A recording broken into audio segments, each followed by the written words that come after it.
10 RV brands. Nobody is buying anymore, losing customers very fast. RV dealer lots across America are full. Not because demand is booming, because nobody is buying these 10 brands. Sales are collapsing, trade-in values are crashing, and the buyers who did their homework are walking away before they sign. These are not small problems.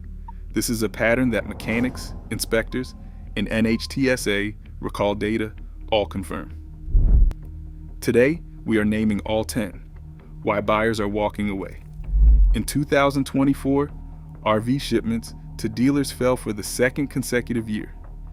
Retail registrations dropped 14% from peak. Dealers are sitting on floor plan loans that cost them thousands of dollars every month in interest on units that are not moving. The buyers have not disappeared. The trust has. 10 years of NHTSA recall data tells you exactly where that trust went. Two corporations, Thor Industries and Forest River, control more than 80% of everything on American dealer lots. When two companies make every production decision for 30 brand names, cost cutting at the top flows down to every badge. Piece rate labor means workers are paid by the unit, not by the hour. The financial incentive is speed, not quality. The results are documented in federal recall filings, lemon law cases, and service bays across the country. These 10 brands are where that collapse is most visible, most measurable, and most dangerous to your finances. 10 RV brands nobody is buying anymore. Number 10, Coachmen RV. The budget promise that costs more than you think. Coachmen markets itself as the accessible entry point into RV ownership. Starting prices under $35,000 attract first-time buyers who have done just enough research to know they want an RV and not enough to know what they are actually buying. Coachmen is a Forest River brand, which means it is built on the same Elkhart County assembly lines, with the same piece rate labor model, and the same material hierarchy that puts cost per unit above structural integrity.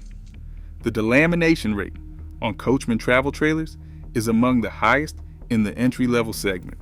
Luan plywood sits behind a fiberglass skin, bonded with adhesive that water dissolves on contact. When the first roof seal cracks, and it will crack, because the lap sealant applied at the factory is the minimum quantity the spec sheet allows, water enters the wall cavity and the clock starts. 3 years after purchase, the walls are bubbling. 5 years in, the unit is structurally compromised. Trade in value has collapsed.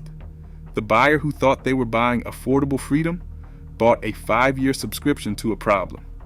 Buyers who understand that pattern are choosing to spend a few $1,000s more elsewhere, or not at all. Number 9, Keystone RV. Delamination by design. Keystone is Thor Industries' volume leader and the single most documented source of delamination failures in the American RV market. The construction method is laminated wall, fiberglass skin over Luan plywood over a frame, bonded with water-soluble adhesive. This is not an engineering accident, it is a cost decision. Fiberglass over aluminum with a closed-cell foam core costs more per unit. Keystone chose the cheaper system and priced the units accordingly. What Keystone does not tell buyers is that the cheaper system has a failure mode that is both predictable and irreversible.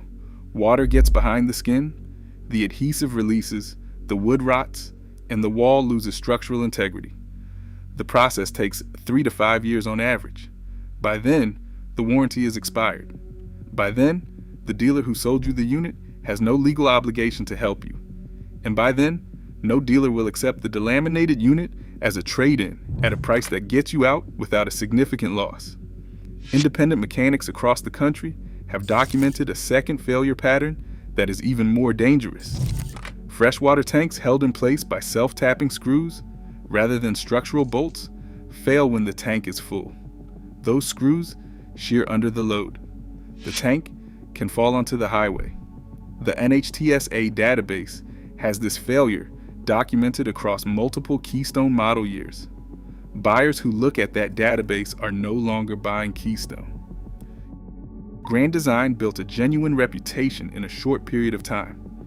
Between 2012 and 2016, they delivered better customer service and more consistent build quality than the Thor and Forest River mainstream.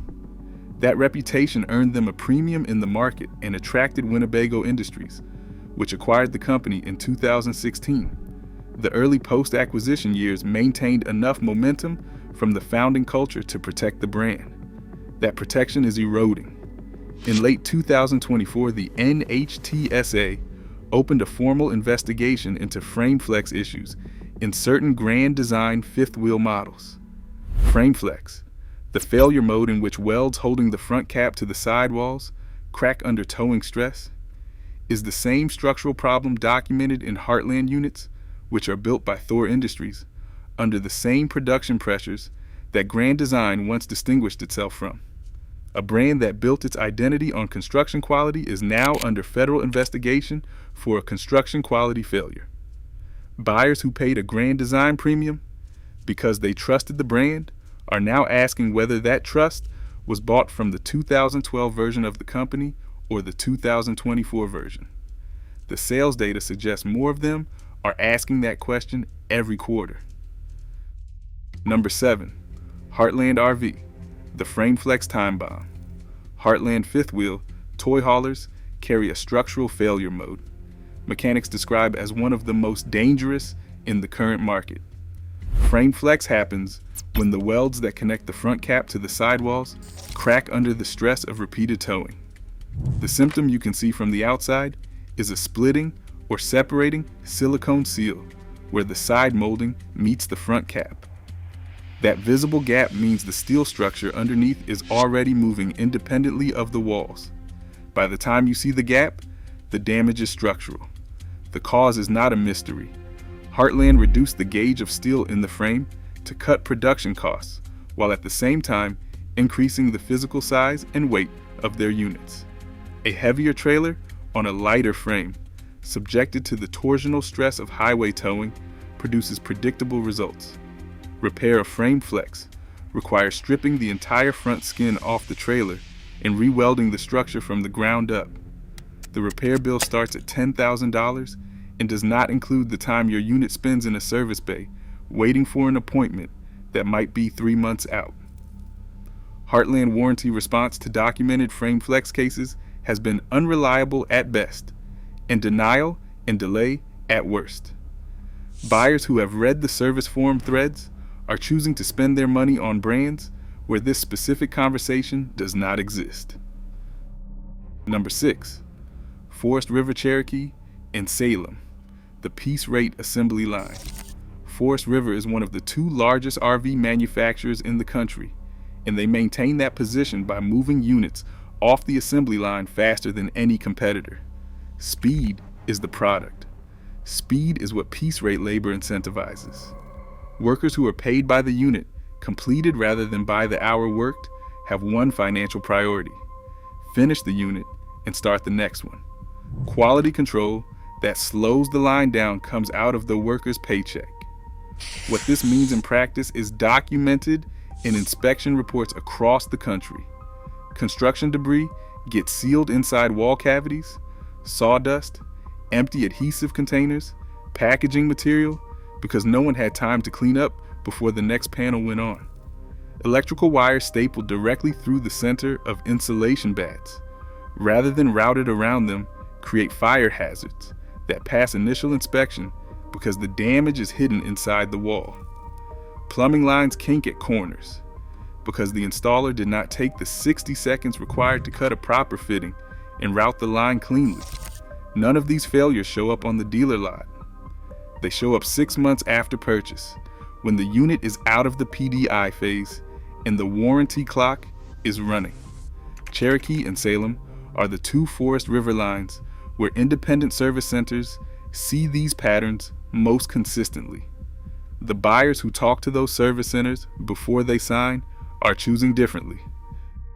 Number 5, post-2016 Jayco, the name your grandfather trusted. For decades, Jayco was the answer you gave when someone asked which RV brand was worth trusting. The company was family-owned. It built its identity around Amish craftsmanship, and it had a track record of building units that lasted. Owners of Jaycos made before 2016 described them with the kind of loyalty that only comes from a product that actually delivered what it promised. That track record was real. It was also the asset that made Jayco attractive to Thor Industries, which acquired the company in 2016. Since the acquisition, the engineering decisions that created the Jayco track record have been replaced with the production economics of a publicly traded conglomerate. Staples instead of screws in structural connections, plastic plumbing fittings that crack in the first hard freeze, laminated wall construction that uses the same water-soluble adhesive that defines every other Thor brand. The Jayco badge still commands a premium on the dealer lot. The product made after 2016 no longer justifies that premium. Buyers who look at service records from independent shops, who read the owner forms, and who ask mechanics which years of Jayco they would buy, are finding the answer is consistently the same. Before 2016. After 2016, you are paying for the reputation of a company that no longer makes the decisions. That gap between badge premium and current product reality is driving buyers away in measurable numbers. Number 4, Winnebago Towables, the icon that sold its cabinetry. The Winnebago name carries more American highway mythology than any other RV brand. That mythology is real, and it belongs to the motorhome division, which built a genuine engineering legacy on heavier Class A and Class C platforms across multiple decades. The towable division is operating on borrowed equity from that legacy and delivering a substantially different product. Winnebago travel trailers use wrapped particle board cabinetry, compressed wood fiber covered in a paper laminate that resembles wood on a showroom floor, and the laminate often begins to fail within 2 years of regular use. The interior of a travel trailer is a hostile environment for particle board. Temperature swings of 50 degrees between night and day, humidity that spikes when cooking or when sleeping in rain, and road vibration that stresses every joint. Particle board absorbs moisture, swells, and causes the laminate to separate. Cabinet doors stop closing, shelves sag. The unit that looked impressive at the dealership can look like it is falling apart before the 3rd season. Winnebago engineers know exactly what particle board does in this environment. The decision to use it is a cost decision, not an engineering decision. Buyers who understand the difference between the Winnebago motorhome legacy and the Winnebago towable reality are no longer paying the Winnebago premium for a product built to Forest River quality. Number 3, modern Airstream, $150,000 for a warranty dispute. Airstream charges more than $150,000 for a travel trailer. The aluminum shell is genuine, and the design is iconic. The ownership experience documented by buyers since Thor Industries acquired the brand is not proportionate to the price. Owners have reported leaking rivets, water-damaged subfloors, failing appliances, and warranty processes that mirror the corporate delay and deny pattern documented at every other Thor subsidiary. The aluminum construction that defines Airstream's identity is also its primary technical vulnerability. Aluminum expands and contracts with temperature changes. If the rivets are not installed with the precision and torque consistency that the material demands, they will work loose over time and create leak paths. Achieving that consistency across a production run requires the kind of quality control attention that a volume manufacturer under margin pressure cannot deliver reliably. Buyers who pay $150,000 for a travel trailer are paying for perfection. What they are receiving, according to documented owner complaints and independent inspection reports, is the same quality control lottery that defines the mainstream RV market, wrapped in an aluminum shell that costs more to repair when the inevitable warranty dispute arrives. The luxury price tag and the mass market quality gap is the reason Airstream's used market is developing a discount tier for recent production years that did not exist for pre-acquisition units. Number 2, Thor Motorcoach, the manufacturing giant nobody recommends. Thor Motorcoach is the motorhome division of Thor Industries, and it operates under the same corporate production economics that define every other brand on this list. Thor Industries is the largest RV manufacturer in the world.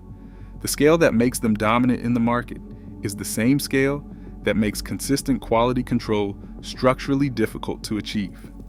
When you are building motorhomes at the volume Thor requires to maintain market share, piece rate labor is the cost model that makes the math work. Quality control that slows the line down is a margin problem, not an engineering priority. The NHTSA recall database tells the story in federal filings. Thor Industries brands appear in the database at a rate that exceeds every major automotive manufacturer when adjusted for production volume. The failures are not exotic. They are the predictable results of production speed over thoroughness, including incorrect fuse installations, plumbing connections that were never fully seated, and wiring routed against edges that abrade the insulation over time. These are human errors that a properly paced assembly process would catch before the unit shipped. They are the direct output of a compensation model that rewards speed and penalizes the time required to do the job correctly. Buyers who compare the Thor Motorcoach, recall record against brands that are not on this list, are making a different purchasing decision, and that decision is visible in the sales numbers. Number 1, Camping World Good. Sam branded units, the dealership as the product. Camping World is not a manufacturer. It is a retail chain that has become the dominant force in American RV sales and the single most consistent source of documented customer service failure in the industry. The business model is built on selling units at thin margins and capturing profit on the back end through high interest financing, extended warranties designed to pay out as rarely as possible, and a service department that has no structural incentive to return your vehicle quickly. When a unit sold by Camping World needs warranty repair, it enters a process that the company's revenue structure does not reward expediting. The vehicle often sits. Warranty approval from the manufacturer can take weeks. Parts are on back order. The customer is still making monthly payments on a unit they cannot use. Independent service centers across the country document a consistent pattern. Customers who waited 6 months at Camping World for a repair that an independent shop completed in 2 weeks. That 6 months cost the customer money, time, and the camping season they financed the unit to enjoy. The deeper problem is the financing product. The company's finance departments are built around. The 20-year RV loan is the most dangerous financial instrument in the consumer vehicle market. A $90,000 travel trailer on a 20-year note at current interest rates costs the buyer $160,000 before the last payment clears. The unit is worth $45,000 by year 5. The buyer is underwater from the moment they drive off the lot, and they will remain underwater for a decade. Camping World's finance department knows this. The conversation in the finance and insurance office is designed to normalize the monthly payment and obscure the total cost. Buyers who run the math before they sign are walking away from that office and the brand's Camping World is built around. That calculation is the primary driver of the customer loss this title describes. Does this mean you cannot buy an RV in 2026? No. It means the era of walking onto a dealer lot, trusting a badge, and signing a 20-year loan is over. The buyers leaving these 10 brands are not leaving the RV market. They are leaving the new RV market, and they are finding better machines.